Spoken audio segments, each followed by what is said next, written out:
Omicidio colposo, la nonna del bimbo di 1 anno e mezzo investito dalla sua auto nel cortile di casa Zero Branco, la famiglia distrutta dal dolore. Non capiamo come possa essere accaduto. Un attimo prima era con noi, poi non c'era più. Paese sconvolto, la vicina in lacrime, Simone era pieno di vita. Messaggi shock sui social all'indirizzo della famiglia e del bimbo, la rabbia del sindaco, parole inumane. Sabato mattina alle 10 funerali di Maurizio Scomparini, il 62enne imprenditore morto lunedì lungo la Romea nello schianto tra la sua moto e un tir. Tragedia sul lavoro in Toscana, 48enne di San Martino di Lupari, dipendente di una ditta trevigiana, muore travolto da un macchinario in un cantiere edile a Sesto Fiorentino.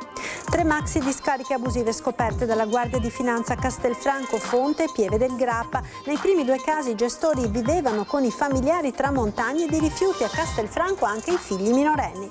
Ladri scatenati a Cusignana di Giavera del Montello, i malviventi pare 4 hanno agito di giorno, indagano i carabinieri.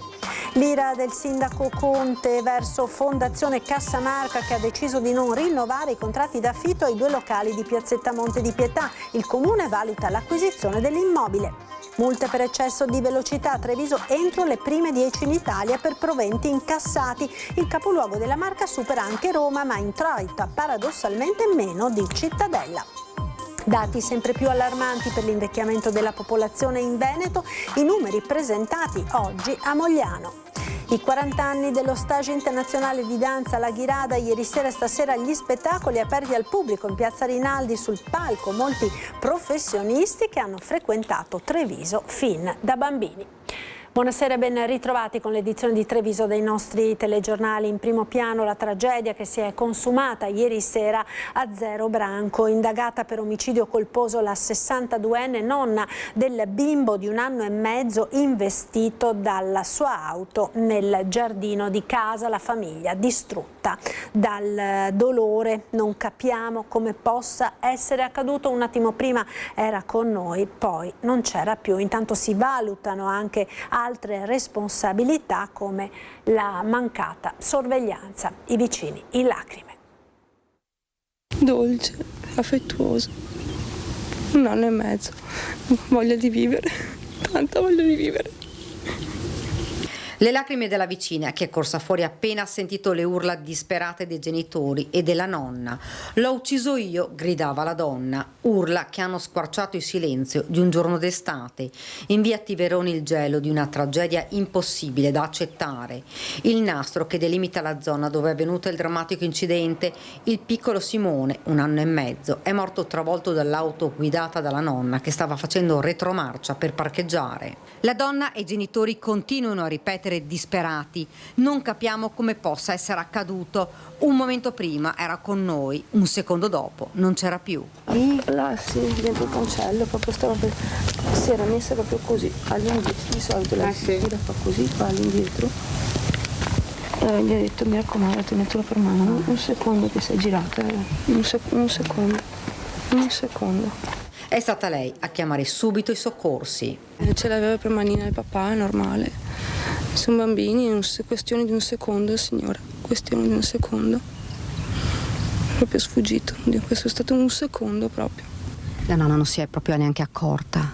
No, purtroppo no. Era già sopra quando si è accorta. Il dolore è troppo forte, la vicina conosce bene la famiglia. Questa notte ha accolto a casa la sorellina di Simone, che al momento del drammatico incidente si trovava in auto con la nonna. Ho cercato di consolarla, ho cercato di dire: stai tranquilla, tornerà a casa, pur di farla rilassare, di dormire, ma questo no. Io non ho dato nessun annuncio, ovviamente la sorella sono un compito dei genitori, quindi sono stati i genitori stessi stamattina a darle l'annuncio. Tragica. La sorella l'ha cercato tanto, questo bambino l'ha cercato tanto. Voleva tanto il fratellino, questa sorellina. Quando l'ha cercato chiedeva: mamma, voglio il fratellino, mamma, voglio il fratellino, gli chiedeva la sua mamma. La procura ha aperto un fascicolo. La nonna Valentina, che lavora presso una casa di riposo, è indagata per omicidio colposo, ma gli inquirenti stanno valutando altri profili di responsabilità colpose, fra queste la mancata sorveglianza. L'auto della nonna è stata posta sotto sequestro, la famiglia piegata dal dolore. Purtroppo sono devastati anche loro, specialmente la nonna.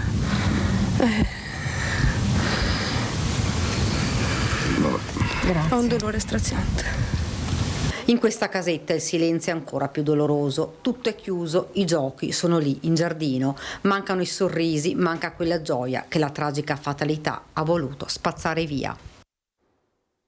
Ed il sindaco di Zero Branco oggi pomeriggio ha incontrato i familiari distrutti dal dolore, familiari che chiedono silenzio e rispetto, un rispetto mancato però in alcuni commenti shock sui social in merito alla vicenda. Un risveglio doloroso per i cittadini di Zero Branco, la comunità sconvolta per questa tragedia immensa. La famiglia, seguita dall'avvocato Ermiera Azzuri, chiede il silenzio ed il rispetto del dolore. È un fatto incredibile, nel senso che si fa veramente fatica ancora a credere a quello che è successo. È una di quelle tragedie che sembrano impossibili da esistere, eppure accadono e poi sconvolgono naturalmente una famiglia e una comunità intera.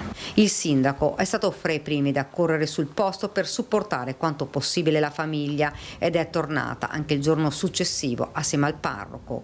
La nonna e la mamma del piccolo Simone lavorano in 2 case di riposo del territorio, il papà in un'azienda del posto. Una famiglia inserita all'interno del contesto, quindi sicuramente per persone, tra l'altro come dicevo prima, appunto tutti i vicini erano lì fuori con loro proprio perché sono persone conosciute, persone che stimavano, insomma. Il sindaco si è poi scagliato contro i leoni da tastiera che hanno postato sui social commenti shock su questa tragedia. Ho letto certi commenti ieri sera sotto la notizia dell'investimento che non hanno nulla di umano, che poco hanno a che fare con la vita di per sé e che non so dove fossero residenti queste persone e auguro a loro che la vita sia sempre bella e piacevole e sorridente. Ma a volte forse bisognerebbe veramente fermarsi. In via Tiveron è stato un via vai di amici e parenti. Conosco tutta la famiglia, conosco il bimbo, conosco tutti, ma non è che non so come sia successo e tutto.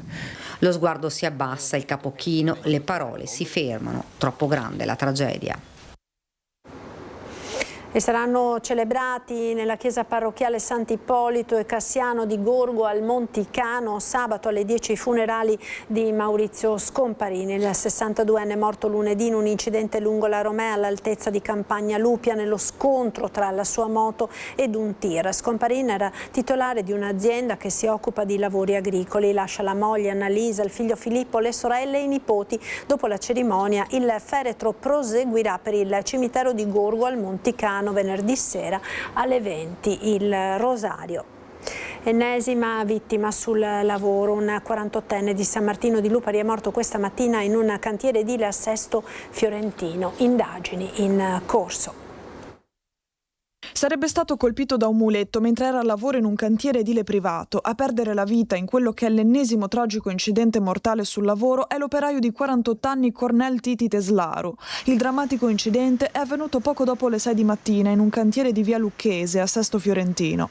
Originario della Romania, il 48enne viveva in via Serato a San Martino di Lupari, nell'Alta Padovana, dove lascia la moglie e 2 figli piccoli. Secondo le prime ricostruzioni degli inquirenti, il 48enne sarebbe stato preso in pieno da un macchinario utilizzato per il livellamento del calcestruzzo, mentre lavorava con una squadra specializzata nelle pavimentazioni di capannoni industriali provenienti dalla provincia di Treviso.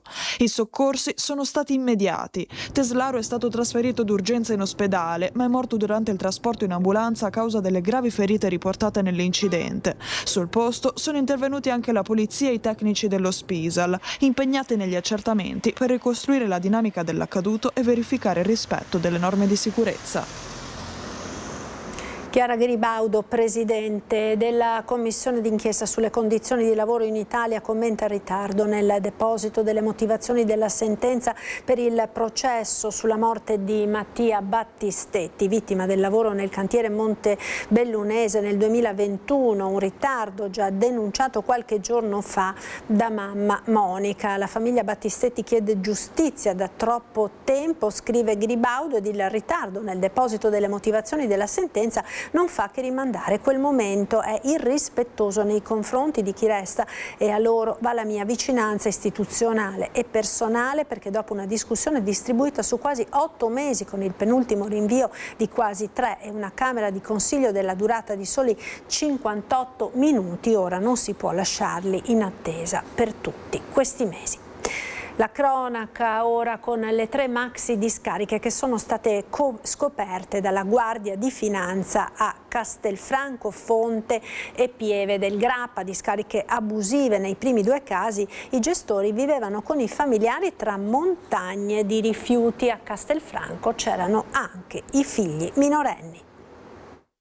Decine di veicoli, auto, furgoni, camion e poi pneumatici, pezzi di motori, elettrodomestici e rifiuti di ogni tipo lasciano allibiti le immagini girate dall'alto dalla Guardia di Finanza di Treviso, che ha sequestrato 3 discariche abusive per un totale di 6.100 metri quadrati al termine di un'operazione condotta dai militari della Compagnia di Castelfranco e della sezione aerea di Venezia. 3 i siti individuati: a Castelfranco, Pieve del Grappa e Fonte. Nel capoluogo castellano, nella maxi discarica, viveva abusivamente una famiglia marocchina con figli minori in totale assenza di adeguate condizioni igienico-sanitarie. I finanzieri hanno contattato i servizi sociali ed allontanato la famiglia per tutelare la salute dei bambini.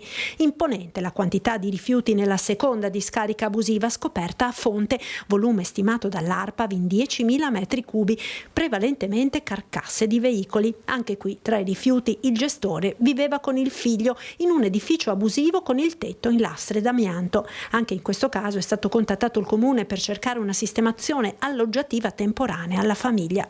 La terza discarica, anche questa gestita da un cittadino marocchino, è stata individuata a Pieve del Grappa. Qui erano stoccati soprattutto elettrodomestici, apparecchiature informatiche, bombole e taniche di idrocarburi. Tutte e 3 le discariche sono state sequestrate, 6 le persone denunciate per i reati previsti dalla normativa in materia di gestione illecita di rifiuti. Il gestore del sito di Fonte, trovato anche in possesso di cartucce di fucile e di un pugnale, è stato anche denunciato per detenzione abusiva di armi.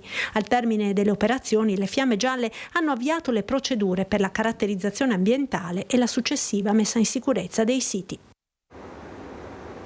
Sulla famiglia con figli minori che viveva nella discarica abusiva a Castelfranco è intervenuta la sindaca Maria Ghimenton. Sono stati attivati i servizi sociali per tutelare i ragazzini. Ovviamente a noi dispiace quando in queste situazioni sono coinvolti dei minori, siamo sempre molto attenti in questo senso e anzi ho dato già indicazioni di essere sempre di più attenti a queste situazioni.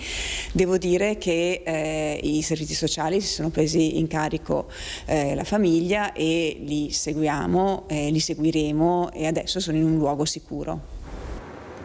E torniamo ora sulla notizia con la quale abbiamo aperto questa edizione del nostro telegiornale, la tragedia che si è consumata ieri sera a Zero Branco in via Tiverone. Ecco, quella che vedete è la foto del piccolo Simone, il bimbo di appena 1 anno e mezzo che è morto dopo essere stato schiacciato dall'auto in retromarcia condotta dalla nonna.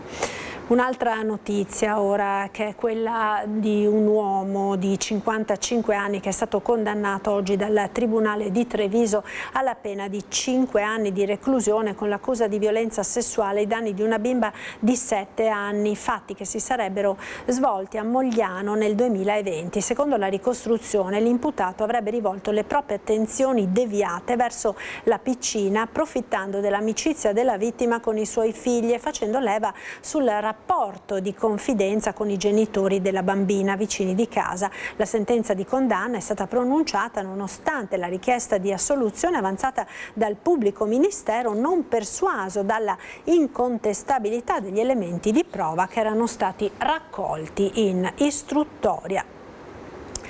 Il coach olistico di Preganziol, smascherato dalle Iene e accusato di violenza sessuale, è stato condannato a 6 anni e 6 mesi di reclusione. Alberto Buzzo, 42 anni di Preganziol, pubblicizzava la sua attività sui social e riservava le sue prestazioni a donne di età compresa tra i 25 e i 50 anni. L'uomo era accusato di violenza sessuale e lesioni personali ai danni di alcune donne che si erano rivolte a lui come coach olistico. Per la procura di Treviso avrebbe invece approfittato delle condizioni di fragilità delle sue pazienti per abusare di loro. Le vittime avrebbero conosciuto Buzzo tramite internet tutte i momenti difficili della loro vita. Il 42enne le avrebbe circuite promettendo loro una cura attraverso un metodo suggerito da uno sciamano. L'uomo è stato condannato a 6 anni e 6 mesi di carcere. A smascherarlo la trasmissione Le Iene a cui alcune donne si erano rivolte. Momenti di paura nel pomeriggio in via Belvedere a Silea per l'incendio del tetto di un'abitazione. Subito si è attivato il dispositivo di soccorso con l'invio dalla sede centrale di Treviso di un'autobotte ed un'autoscala. In supporto è stato inviato anche il personale del distaccamento di Conegliano per un totale di 14 operatori. I vigili del fuoco hanno provveduto allo spegnimento dell'incendio e a circoscrivere le fiamme limitando i danni ed evitandone la propagazione. Sul posto presente anche una pattuglia dei carabinieri. Le cause dell'incendio sono al vaglio dei tecnici dei vigili del fuoco. Ancora a cronaca con i ladri scatenati a Cusignana di Giavera del Montello. I malviventi, pare 4, hanno agito di giorno, indagano i carabinieri. Neanche il tempo di uscire di casa per una veloce commissione al mattino, un'assenza di appena un'ora, ma il tempo è stato sufficiente ai ladri per mettere a segno il colpo. Ancora furti a Giavera del Montello, stavolta i malviventi sono entrati in un'abitazione in via Colombere a Cusignana. Ad essere presa di mira la cassaforte, che è stata letteralmente divelta dal muro ed aperta con un flessibile. Rubati tutti i risparmi del proprietario. La notizia della presenza dei ladri si è velocemente diffusa sui social tra i residenti, messi in allarme dai derubati. Sembra che alcune telecamere di videosorveglianza abbiano ripreso 4 individui poi fuggiti a bordo di un'auto di colore scuro. Torniamo in città ora con l'ira del sindaco di Treviso Conte nei confronti di Fondazione Cassamarca, che ha deciso di non rinnovare i contratti d'affitto a 2 locali di piazzetta Monte di Pietà. Il comune valuta l'acquisizione dell'immobile. Intanto sul fronte sicurezza in arrivo nuove forze dell'ordine, presto un incontro col prefetto per ridiscutere di zona rossa. Noi eravamo all'oscuro di tutto, quindi è stato un fulmine a ciel sereno anche per noi, però proprio in queste ore con gli uffici stiamo valutando anche la possibilità di farci avanti per acquisire l'immobile e ridar vita a quel punto di raccolta per i giovani. Comune disposto ad acquisire l'immobile di piazza Monte di Pietà, da cui entro fine mese i 2 frequentati locali che lo occupano, La Pace e Clockroom, dovranno andarsene, avendo ricevuto via PEC dalla proprietà, vale a dire Fondazione Cassamarca, la comunicazione che il contratto di locazione non sarà rinnovato. Il sindaco Conte si dice dispiaciuto e deluso e si mostra palesemente contrariato. Modalità inaccettabile, dice, quella di Fondazione, e finalità che non fanno bene alla città, perché la piazza dietro al palazzo della prefettura, uno dei punti più animati del centro, rischia di spegnersi se lì verranno ricavati degli uffici. Se il presidente Garofalo avesse affrontato con l'amministrazione prima questo tipo di situazione, forse oggi saremmo potuti arrivare a una soluzione diversa. Non è stato fatto così. Io credo che la città abbia bisogno dei locali, soprattutto quelli ben gestiti come lo erano La Pace e il Clockroom, e quindi sono io il primo a essere dispiaciuto. Faremo la nostra parte sulla base dei crediti che abbiamo nei confronti di Fondazione Cassamarca, eventualmente anche aggiungendo una parte da un punto di vista finanziario. Vedremo poi se Fondazione Cassamarca sarà disponibile. Per Conte una soluzione ancora possibile. Le opposizioni, PD in testa, incalzano di fronte a un centro storico, dicono, che si sta impoverendo. Negozi, locali, vetrine accese sono anche presidi di sicurezza, fronte questo su cui il sindaco si è mosso nelle ultime ore, andando al Viminale a chiedere al sottosegretario Nicola Molteni che gli organici delle forze dell'ordine sul territorio vengano rimpinguati. Credo che nelle prossime settimane arriveranno circa 8 nuovi agenti alla questura di Treviso e arriveranno decine di nuove forze dell'ordine nelle province del Veneto. I numeri che abbiamo analizzato confermano che siamo un territorio estremamente sicuro, è altrettanto vero che il percepito da parte dei cittadini è sinceramente diverso. E poi abbiamo condiviso il fatto che servono leggi più severe e soprattutto la certezza della pena. Multe per eccesso di velocità a Treviso entro le prime 10 in Italia per proventi incassati tra autovelox fissi e mobili, tutor ed altri dispositivi di rilevazione. Treviso è nona con 2.888.000 euro, più di Roma, che curiosamente si posiziona solo al 12° posto tra le città capoluogo di provincia. Curioso anche il caso di Cittadella, che supera di gran lunga Treviso. Stiamo facendo un lavoro importante da un punto di vista delle riscossioni dei crediti che abbiamo distribuiti, quindi ringrazio l'ufficio ragioneria, l'assessore Schiavon. L'obiettivo nostro è azzerare le multe perché i conducenti rispettano i limiti, rispettano il codice della strada. Rispettare i limiti, rispettare il codice della strada significa mettere in sicurezza se stessi e le vite degli altri. Detto questo, nel momento in cui qualcuno non rispetta le regole è giusto che venga sanzionato e chi viene sanzionato è giusto anche che paghi. Noi stiamo facendo un'azione importante di riscossione del credito proprio perché sono risorse che poi vengono investite nella sicurezza stradale e nella messa in sicurezza delle arterie della nostra città. Ed ora parliamo dell'invecchiamento della popolazione. Sono dati allarmanti per il Veneto, quelli che sono stati presentati oggi a Mogliano. Tra 15 anni gli over 80 in Regione Veneto aumenteranno del 45%.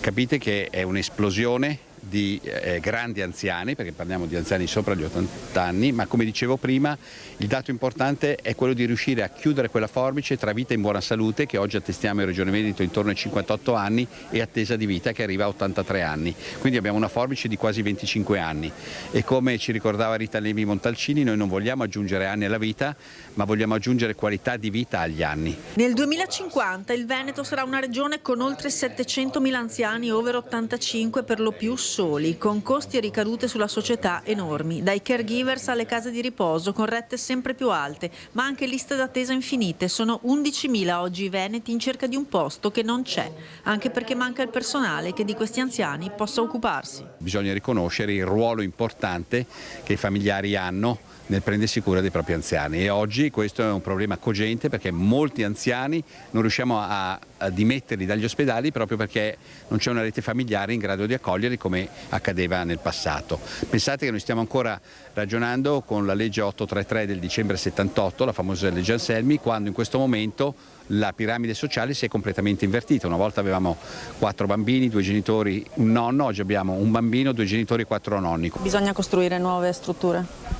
Sicuramente ci sarà bisogno anche di nuove strutture, questo è un problema serio perché con i dati che ci dà la CGA di Mestre dobbiamo affrontare questa sorta di tsunami di invecchiamento della popolazione a cui dobbiamo dare comunque delle risposte come società. Si punta allora molto anche sulla prevenzione e un invecchiamento più sano ed attivo. Molto della nostra salute dipende dal nostro atteggiamento, dalla nostra capacità di correggere i nostri stili di vita e quindi abbandonare i fattori di rischio, ad esempio il fumo, e soprattutto fare attività fisica. Molto critiche tutte le associazioni che hanno partecipato al convegno, da ANAP a Confartigianato fino ai medici di famiglia. Il grido unanime è quello che lo Stato e le istituzioni oggi debbano fare molto di più. Noi siamo dentro a una morsa legata ai costi di gestione, al personale che è molto difficile da trovare e una consapevolezza che le famiglie sono in difficoltà e un'assenza totale della politica. Cioè, questo è un paese che deve mettere il tema dell'invecchiamento della sua popolazione tra i punti principali dell'agenda politica nazionale e regionale. E a proposito di longevità c'è quella sportiva, anche domani Novak Djokovic, 39 anni, incontrerà in semifinale a Wimbledon Jannik Sinner, ma in questi giorni a tenere banco nel calcio sono anche Lionel Messi, 39 anni, e Cristiano Ronaldo, 41. Ecco quindi i segreti della longevità sportiva e non solo. Grazie ai 4 pilastri della longevità anche gli atleti possono beneficiare e allungare la loro carriera. Infatti è importante la dieta, è importante l'esercizio fisico, è importante la qualità del sonno e la gestione dello stress, che sono i 4 pilastri della longevità. Straordinarie performance di Novak Djokovic a Wimbledon e Leo Messi ai mondiali, entrambi vicini ai 40 anni, e quelle di Cristiano Ronaldo, 41, insegnano che mai come oggi l'età è solo un numero. Sempre nel tennis, Roger Federer ha giocato fino a 41 anni. Ma cosa hanno in più questi campioni? Passione per la loro attività, chiaramente, ma anche disciplina e metodo. È importante quello che mangiamo perché la nostra performance fisica sia al massimo, quindi evitare le carni rosse, i cibi raffinati e avere una dieta ricca di frutta, di verdura, di frutta secca, di semi di lino, per esempio i semi di quinoa sono quelli che prende il campione Djokovic, e pesce e oli di buona qualità, in particolare i grassi di buona qualità e quindi l'olio extravergine d'oliva. Djokovic è quasi vegano, mangia senza glutine da 16 anni e non rinuncia ad un fattore fondamentale. Ancora la cura del sonno. Djokovic stesso dice che preferisce perdere un'ora di allenamento ma non un'ora di recupero, perché l'ora di recupero è il sonno, è importante quanto l'allenamento. E ancora la gestione dello stress, quindi curare cervello e salute mentale, in particolare con la mindfulness, con la respirazione consapevole e con il coaching anche, e tutte le tecniche che permettono di visualizzare quello che è il nostro scopo, la nostra prossima partita e vivere nel momento presente. Oltre a questo c'è la fame di vincere, ma anche fuori dallo sport ci sono esempi addirittura incredibili. Ci sono anche altri esempi di soggetti più anziani, mi viene in mente per esempio Mick Jagger, 82 anni, il leader dei Rolling Stones, fa esercizio fisico 5-6 volte la settimana e fa 8 chilometri di corsa, una capacità cardiocircolatoria e aerobica che è quella di un cinquantenne. Ci fermiamo ora per qualche istante di pubblicità, tra poco.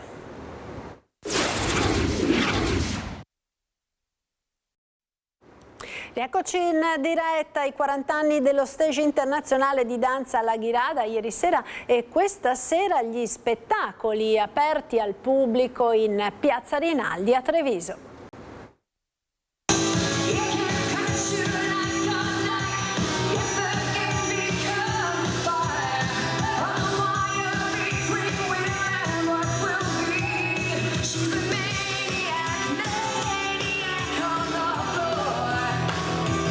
Settimane di alta formazione con maestri di fama mondiale. Fino a sabato La Ghirada ospita lo Stage Internazionale di Progetto Danza Treviso guidato dalle presidenti Ornella Camillo e Anna Martinelli. Quest'anno festeggiamo i 40 anni di questo nostro Stage Internazionale e quindi accanto alle lezioni tradizionali tenute come sempre da maestri di fama e con grande esperienza e professione, abbiamo deciso di organizzare dei laboratori tenuti da un maestro di musical, il maestro Giorgio Camandona, coreografo. È un onore per questi ragazzi lavorare col coreografo stesso di questo musical così famoso che è Flashdance.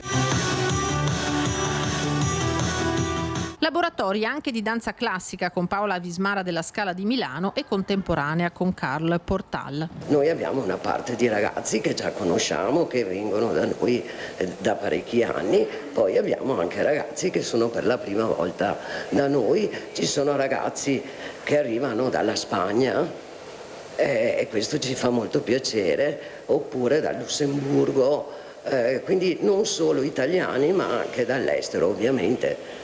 La maggior parte è italiana. Questa sera alle 20:45 il Gran Galà in Piazza Rinaldi, aperto al pubblico. Sono ospiti ballerini, tutti professionisti che negli anni precedenti, quando erano bambini, sono venuti a studiare da noi allo stage. Tutti questi ragazzi sono principalmente anche veneti, della nostra zona. Quindi siamo molto contenti e per noi è una grande emozione, sono anche emozionata nel dirvelo, è una grande emozione vederli professionisti perché ci ricordiamo da bambini. 4 decenni di lavoro intenso che ha coinvolto generazioni di allievi, famiglie, insegnanti e artisti e che ha comportato uno sforzo imponente. È un grosso lavoro anche perché abbiamo fatto 40, ma da 41 si riparte.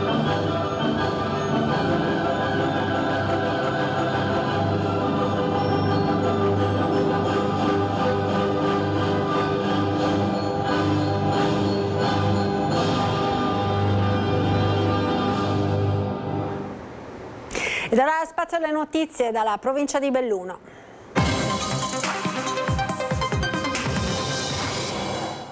Chiusa la partita dei sovraccannoni dovuti da Enel, il Veneto oggi sul terreno dell'idroelettrico può contare sullo stesso grado di autonomia del Trentino Alto Adige, lo afferma senza tema di smentita l'ex assessore regionale Giampaolo Bottacin, vero condottiero della battaglia per il territorio. È stata la battaglia della mia vita, effettivamente è così. Ho iniziato quando ero Presidente della provincia di Belluno insieme all'allora collega Presidente della provincia di Sondrio Massimo Sertori, poi ci siamo trovati entrambi assessori regionali. Quando è entrato in carica il governo di centrodestra nel 2018, grazie al supporto dell'attuale ministro Giancarlo Giorgetti, siamo riusciti a cambiare la norma nazionale concedendo autonomia per le regioni che avessero legiferato in tal senso per quanto riguarda l'idroelettrico. È stata una battaglia portata avanti con determinazione per lungo tempo quasi in solitaria da Giampaolo Bottacin.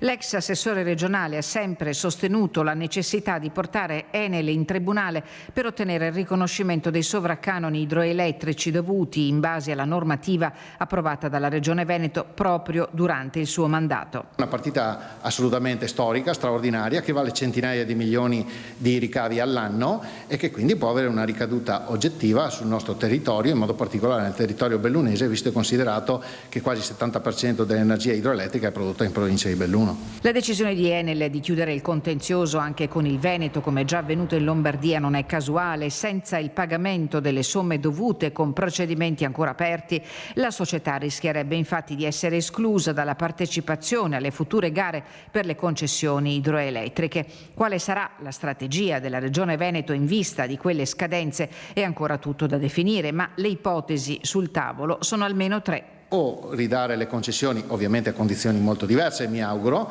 oppure fare una società in house, cioè una società interamente della regione che gestisca tutte le centrali, oppure fare una società mista, pubblico-privata, con i soggetti che dovessero intervenire, sicuramente la regione, poi dopo deciderà chi sta al governo della regione con chi, scegliendo un partner tecnico privato che ovviamente porta il know-how di conoscenza di tutto il sistema delle centrali idroelettriche. Dei 99 milioni di euro che Enel verserà alla Regione Veneto, 44 sono destinati alla provincia di Belluno ed è già iniziato il confronto politico su come utilizzare queste risorse. Per il Partito Democratico dovrebbero servire a capitalizzare la futura società che gestirà l'idroelettrico. Di diverso avviso il coordinamento provinciale della Liga Veneta, che propone di investire immediatamente sul potenziamento della viabilità, del trasporto ferroviario e di quello su gomma, non sulle comunità energetiche, puntualizza Franco Roccon, ritenute non prioritarie in questa fase. Sulla destinazione dei fondi però Bottacin preferisce non entrare nel merito. Io ho aperto la strada a tutte le possibilità e non è stato facile perché mi sono trovato tante volte da solo, però oggi se si riesce a parlare di questo è perché a monte sono state fatte le normative, la legge 27 del 2020 e del 2022 e la legge 24 del 2020 che portano il mio nome e di conseguenza io posso essere soddisfatto perché se ci avessi scommesso all'inizio dei mandati sarei stato scettico anch'io nel portare a casa un risultato del genere perché è assolutamente clamoroso. Si alzano le barricate contro il turismo caffone sulle Dolomiti. Virale il video di un content creator amante dei silenzi della montagna. Le Dolomiti sono un patrimonio di tutti, ma meritano rispetto e questo non sempre accade. C'è il rischio di un turismo che in qualche maniera, spinto dal caldo, non riconosca le regole e quindi alla fine ci lasci tantissimi rifiuti, tantissimi problemi e anche poca economia. Il turismo di cui parla l'assessore è quello dei domenicali, del mordi e fuggi con il panino e la lattina portati da casa, a volte nemmeno avendo per l'ambiente quelle attenzioni che sarebbero in ogni caso sempre dovute. Non è molto che Matteo Righetto, scrittore, docente universitario, vincitore del premio speciale Dolomiti UNESCO nell'edizione 2024, proprio ai nostri microfoni ne aveva parlato, lamentandosene senza fare giri di parole. Adesso a rincarare la dose è Daniele Bodei, alpino e cacciatori, content creator che sui social cura una pagina intitolata Viandante Alpino, nella quale se la piglia con i cani che disturbano gli animali selvatici e che a suo dire verrebbero lasciati liberi di rincorrere le mucche, di abbaiare e disturbare, definendone i proprietari come responsabili di un circo che dura 10 mesi all'anno, negando a persone come lui il diritto di godere di ciò che la montagna ha da offrire, del silenzio, della pace e della quiete. Nel dopo Olimpiadi, insomma, non è tutto oro quel che luccica. L'effetto Olimpiadi sicuramente porta a una grande attrazione, però onestamente non so se questo territorio riesca in qualche maniera a tener botta dal punto di vista anche proprio della sostenibilità, questo tipo di pressione. Bisogna pensare a qualcosa, o rafforziamo dei presidi che ci sono nei luoghi particolarmente sensibili, molti boschi, alcune realtà anche ambientalmente molto importanti, oppure dovremmo fare un'informazione fuori, ai tour operator, dire sì, è bellissimo il nostro territorio, ma non è una gara. 11 nuovi professionisti pronti ad entrare nel mondo dell'occhialeria a Belluno, cerimonia di consegna dei diplomi del corso ITS Eyewear Product Manager. 11 diplomati provenienti da diverse regioni d'Italia sono i nuovi Eyewear Product Manager formati all'ITS di Belluno. La cerimonia di consegna dei diplomi si è svolta a Palazzo Bembo nell'ambito dell'evento dedicato alla storia, allo stile e al futuro dell'occhialeria italiana. Prima della proclamazione spazio a un viaggio tra passato e innovazione con l'esposizione di occhiali storici e dei prototipi realizzati dagli studenti per l'esame finale. Il mondo dell'eyewear ovviamente ha casa nel distretto produttivo di Belluno. Qui nasce la storia dell'occhiale, qui c'è anche il futuro del mondo dell'eyewear, che peraltro è anche uno degli accessori più preziosi per il mondo della moda. La novità di quest'anno è la certificazione McNeil di primo livello per il software Rhinoceros, ottenuta da 7 diplomati, un riconoscimento che certifica competenze nella progettazione e modellazione in 3D sempre più richieste dalle aziende del settore. Il corso ITS Eyewear Product Manager prevede 1800 ore di formazione, di cui 720 di tirocinio in azienda. Nato nel 2018, ha formato ormai quasi 160 professionisti con un tasso storico di occupazione vicino al 90%, confermando il ruolo strategico dell'ITS nel preparare le nuove figure specializzate dell'occhialeria italiana. Si sta costruendo un ecosistema della formazione, qui di fianco c'è anche la LUIS, che è un'opportunità grandissima. Anche spesso si parla della logistica, che Belluno è un po' periferica, ma devo dire che siamo a 200 metri dalla stazione dei treni e quindi non è più una scusa questa per non poter valorizzare questo polo formativo. Ed era l'ultimo servizio, grazie per essere stati con noi. Dopo la sigla l'appuntamento è con il nostro meteo. Arrivederci.